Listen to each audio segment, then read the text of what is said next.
Dans ce cours, nous allons aborder la notion de l'intensité d'un courant électrique. Nous allons commencer par le principe de conservation de la charge. Pour cela, supposons un conducteur électrique traversé par un courant électrique, comme vous voyez sur le schéma.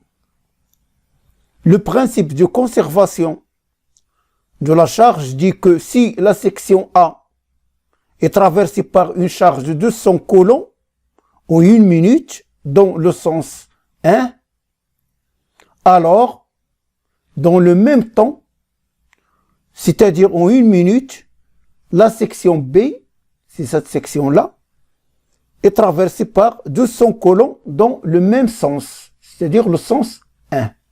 De là, on peut dire que dans un système isolé, la charge électrique ne peut donc être qu'échangée avec un autre système, mais il ne peut être ni créé ni détruite. On dit qu'il s'agit d'une grandeur conservative. Donc, dans un circuit électrique parcouru par un courant, il n'y a en aucun point accumulation de charge électrique. C'est une autre façon d'énoncer le principe de conservation de la charge. Maintenant, passons à la notion d'intensité d'un courant électrique.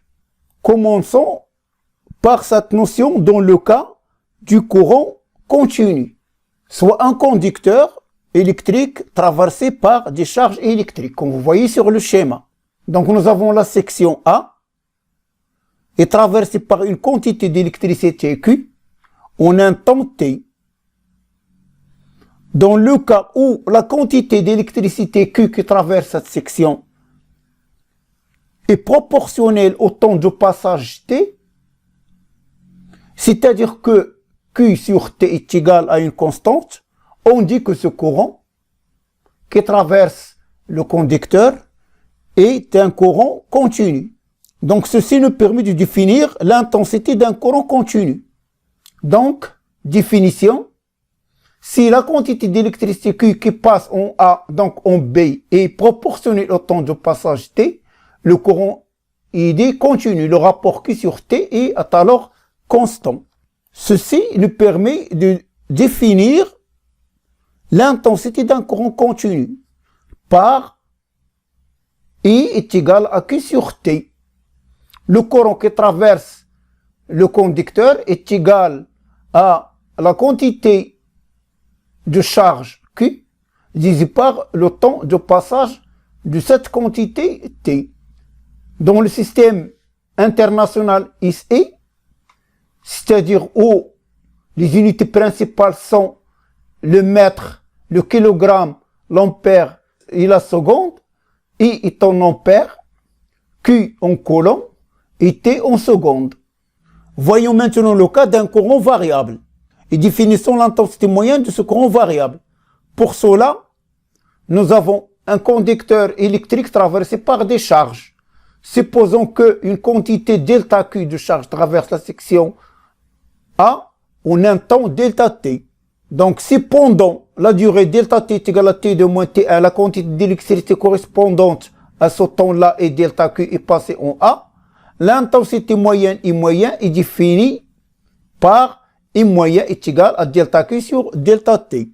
Donc, c'est la notion de l'intensité moyenne dans un conducteur électrique. Il est donné par I moyen est égal à delta Q sur delta T. Bien sûr, ici on ampère, delta Q en coulomb et delta T c'est en seconde.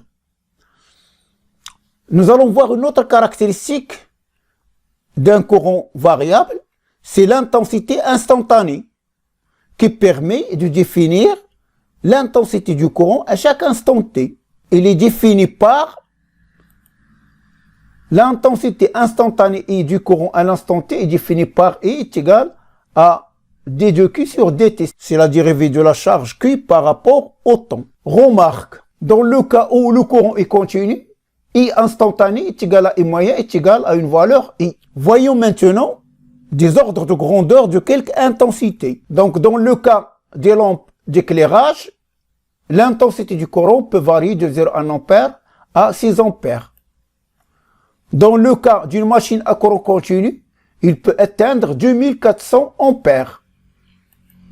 Et enfin, pour une machine à courant alternatif, il peut atteindre un maximum de 6000 ampères.